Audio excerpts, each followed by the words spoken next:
It started on a Tuesday, because of course it did, at 11:07 a.m. Greenwich Mean Time.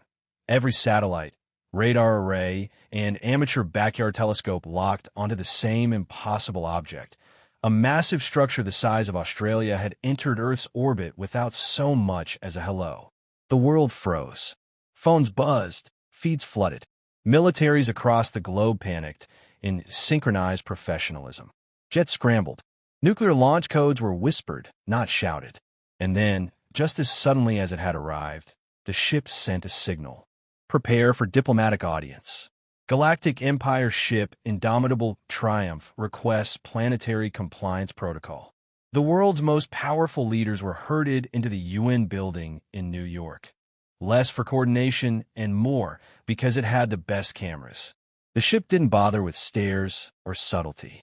A column of light shot down onto the General Assembly floor, warping the air like microwave tinfoil.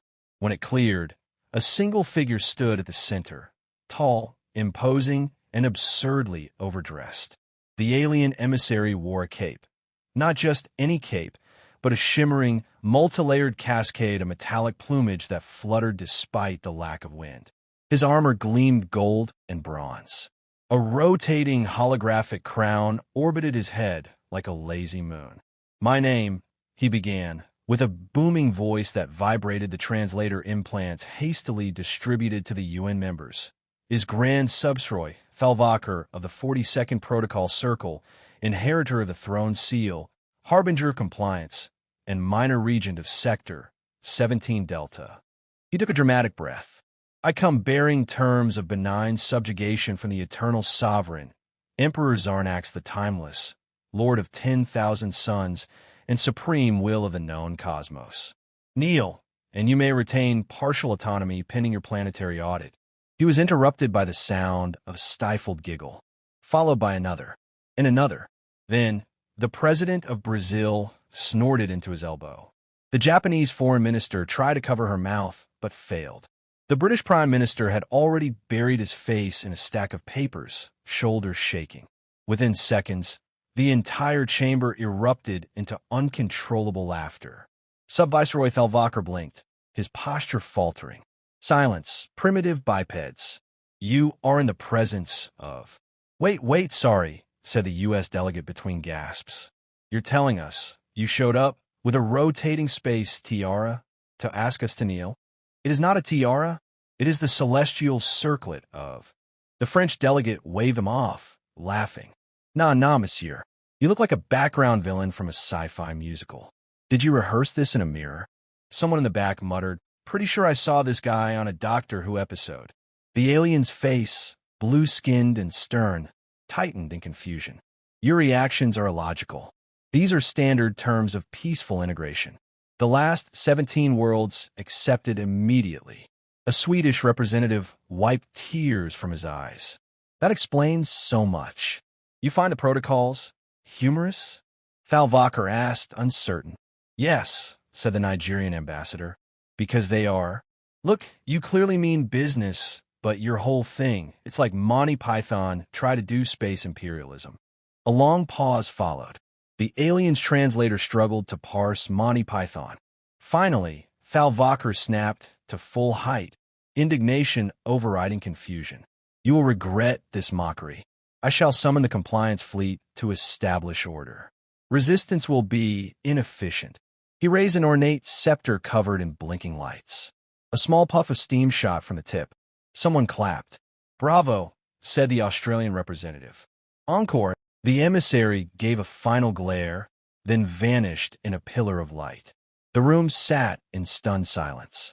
Then the Secretary General stood up, took a deep breath, and said what everyone was thinking. "Well, that was the most ridiculous first contact in history." Everyone nodded. Outside the UN, camera crews struggled to contain the story as memes exploded online. Hashtag Capegate. Hashtag Space Dictator Drip. Someone looped the speech over dubstep. But inside the war rooms of Earth's smartest minds, the tone shifted. Jokes faded into analysis. If this galactic empire was real and dumb enough to underestimate Earth based on its own pomp and tradition, then humanity had one very unexpected advantage. They didn't take themselves too seriously. And maybe that was power. You dare mock the glorious lexicon of Zarnax? Thalvaker hadn't been gone 24 hours before the Galactic Empire tried again, this time with backup. The sky over Geneva turned violet as a new ship descended, sleek, symmetrical, and bristling with weaponry that looked far too dramatic to be efficient. Another column of light flared into the UN courtyard. This time, it wasn't a lone caped envoy. It was a 10-meter-tall hologram. "People of Earth," thundered the voice, deeper than Thalvaker's, and somehow twice as condescending. "You stand now in the presence of High Viceroy Varnock, the harmonious, mouth of the Emperor, and supreme executor of diplomatic failures." There was a pause. Then, "And yes, that is my official title." The hologram's image showed a stern, lizard-faced alien with luminous silver robes and a halo of floating glyphs spinning around his head like ancient PowerPoint animations. He continued, "Your planet has mocked the ceremonial rites of the Empire. This is unprecedented. You will now submit a written apology, renounce any claim to self-governance, and accept integration into the Galactic Order, effective immediately. Or else." The silence that followed was broken by a cough. Then a whisper. "Did he say or else?" A second delegate leaned in. "Yeah, that's always worked out well in history." At the front, Earth's chief science diplomat, Dr. Lena Morales, stepped forward. "High Viceroy," she said clearly, "thank you for returning. We apologize if our earlier response was culturally insensitive. We just weren't expecting a space monarch with subtitles." Varnock narrowed his spectral eyes. "Explain." "Well," Morales said, "on our world, when someone shows up in a cape, gives themselves 20 titles, and demands total obedience, they're either in a comic book or running for office." A few chuckles escaped. The Viceroy glared. "This is not a jest. You mock the glorious lexicon of Zarnax himself." Someone in the crowd raised their hand. "Quick question. Does the lexicon come in audiobook format?" "Asking for a friend." "Enough," Varnock bellowed. "You are too chaotic, too informal. How have you survived without rigid hierarchy and sacred protocols?" Morales shrugged. "Improv? Trial and error? A disturbing amount of caffeine." Behind her, UN support staff were already studying Varnock's transmission. Their analysis was fast. The Empire's tech ran on layered bureaucracy, encrypted command chains, ritual-based AI permissions, even ceremonial shutdown codes. In short, the system was enormous but cumbersome. A tech officer leaned over to Morales and whispered, "If we delay responses by exactly 7 hours, their entire diplomatic AI loop resets. It thinks we're a planet of emperors in rotation." "Seriously?" "Seriously. They can't handle inconsistency. It breaks the flowchart." Morales nodded. "Then let's give them what they fear most, a little Earth-style diplomacy." Over the next 48 hours, Earth's strategy shifted from defense to mischief. Official responses were delivered in haiku. One summit was conducted in formal pirate lingo. Another day, the entire UN delegation wore matching banana suits as part of our ceremonial dress code. Each time, the Empire responded with escalating confusion. Varnock appeared again, visibly fraying around the edges. "Your behavior, your refusal to conform. This is rebellion." "It's Tuesday," said Morales calmly. "We do theme days." Varnock's image flickered. "We conquered the planet Zorvax in 12 hours, he hissed. Their leaders wept. "Why are you laughing?" "Because your threat posture looks like interpretive dance," someone replied. But beneath the jokes, Earth's intelligence networks were hard at work. Linguists cracked parts of the Empire's internal communications. Data teams reverse-engineered the compression signatures of their ships. Engineers began running simulations. And most importantly, Earth was learning the truth. The Galactic Empire was not as unified or advanced as it pretended to be. Its control depended entirely on appearances, on submission, on awe. But humans weren't awed. They were entertained. By day 5, Morales addressed a joint session of planetary leaders with her findings.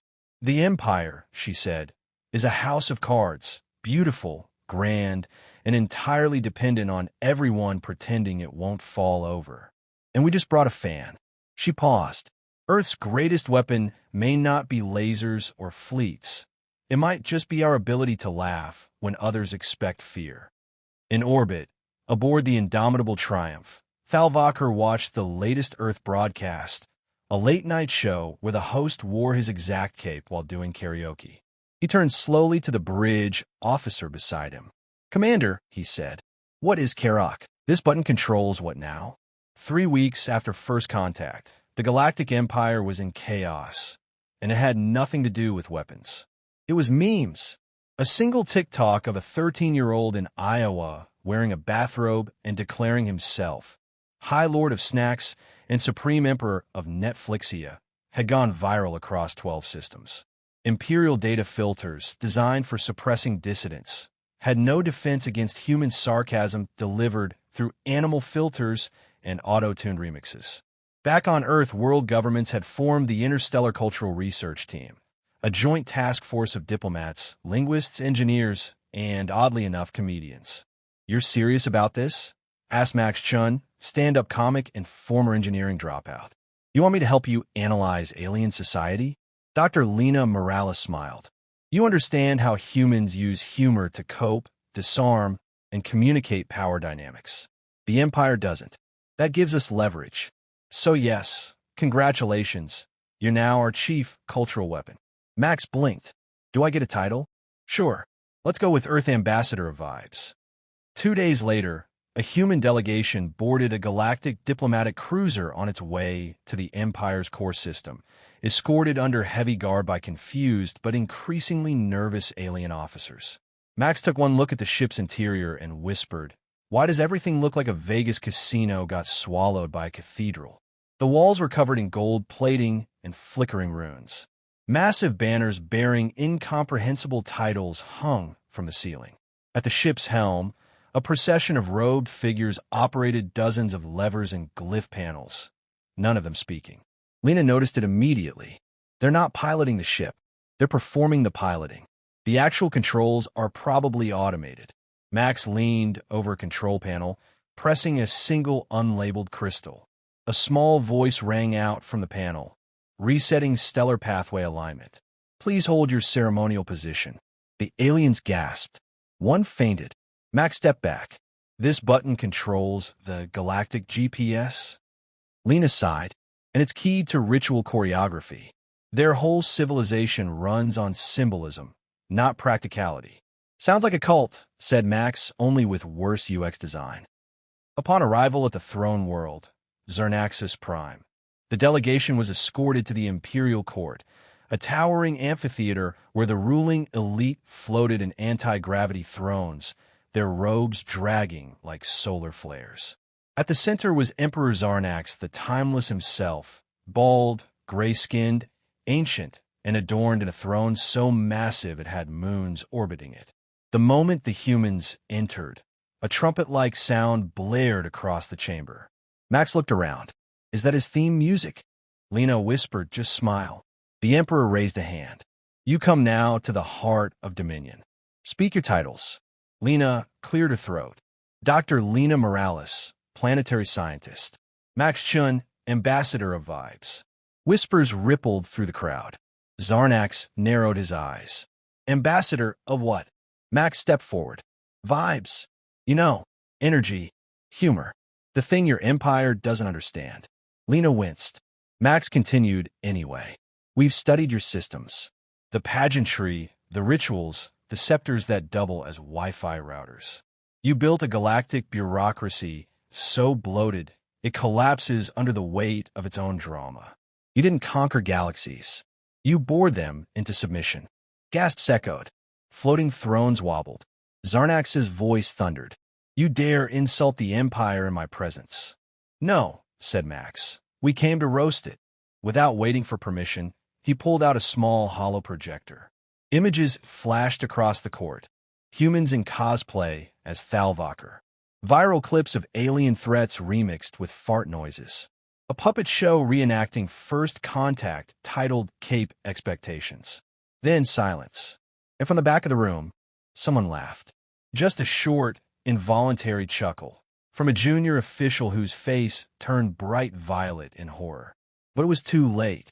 It spread like wildfire, first to aides, then to lower nobility, then to an actual governor who slapped his armrest and wheezed. The emperor stood. "Cease this insolence." Lena stepped in. "You don't understand, do you? You build an empire on fear, but fear isn't sustainable.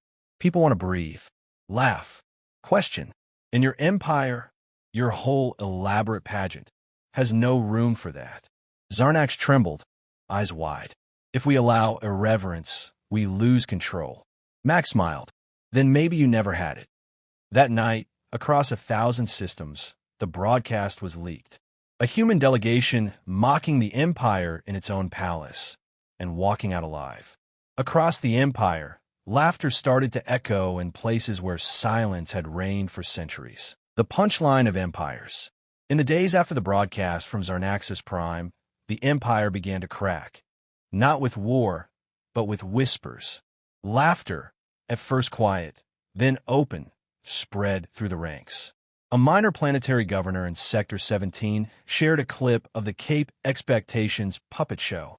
A mid-level engineer on a destroyer near the Terranox cluster painted googly eyes on the Emperor's official portrait and called it artistic protest. Soon, the resistance wasn't a rebellion. It was a comedy tour. Max Chen's face became a symbol. Not heroic, not militant, just a guy with a microphone and the guts to say, "You know this is ridiculous, right?" Back on Earth, Max stood before the largest interplanetary audience in history, live-streamed across both human and alien networks. Behind him, the banner read, "The First Interstellar Symposium on Humor, Free Thought, and Uncooperative Civility." A few aliens were in attendance, not as overlords, but as guests. The room was a mix of tech, culture, curiosity, and pizza. Max stepped up to the podium. "I've been thinking about what started this," he said. One overdressed alien walked into the UN and demanded we kneel. And we laughed. Polite chuckles rippled through the room. And now, 3 weeks later, we've got civil servants in the outer sectors making parody musicals about their own bureaucracy. On the screen behind him, a clip played of alien workers singing a tap dance number titled the Form 9F Fandango. The room howled. Max held up a hand. But here's the thing. We didn't just laugh to mock. We laughed to survive. Because humans figured something out a long time ago. When power gets too full of itself, the best way to break it down is to make it look stupid. He paused. And your empire was begging for a punchline. On Zarnax's prime, the emperor sat alone in his throne chamber. Or rather, the throne chamber formerly known as the Hall of Infinite Authority. Now, it had been renamed officially by a new governing committee as the Multipurpose Civic Auditorium and Pancake Market. The old banners were gone. The floating glyphs had been turned off. Someone had added a dartboard with Thalvaker's face on it. Zarnax watched a broadcast on a flickering screen, a panel of young aliens discussing constitutional reform. They were laughing, not at him, at themselves, at the absurdities they had blindly followed for centuries. He didn't understand it. Not fully, but for the first time, he felt something unfamiliar. Not rage, not superiority, relief. Back on Earth, Dr. Lena Morales watched Max from the side of the stage. The UN had been flooded with requests, translations of human satire, Earth TV shows, educational programs about irony and parody. Entire civilizations were trying to understand sarcasm for the first time. Humanity had become the most culturally dangerous species in the galaxy. And somehow, that was a good thing. Lena turned to her datapad. A message had just come in from a neighboring system. Your people defeated an empire with punchlines. We'd like to hire your comedians as strategic advisors. She smiled. Sure, we'll send the Canadians.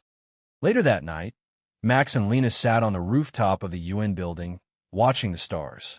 Do you think they'll try to take over again? Max asked. Lena shook her head. Not with swords or fleets, but maybe with franchises, interstellar PR campaigns, soft power. They'll adapt. And us. We'll keep laughing, she said. Not because things aren't serious, but because they are. And because laughter is how we remind power that it's not invincible. Max grinned. So what now? Lena looked up. Now, we build something better. An interstellar community where dignity doesn't come from capes or crowns, but from honesty, connection, and, when necessary, really good memes. They clinked their drinks. Somewhere in orbit, a Galactic Empire ship hovered, repainted in bright pastels, now serving as the diplomatic carnival cruiser of United Peoples. And inside, alien children were watching the Muppet Show for the first time. Epilogue. In an obscure archive vault once reserved for imperial decrees, a new entry was added. Designation: Event 349 AE.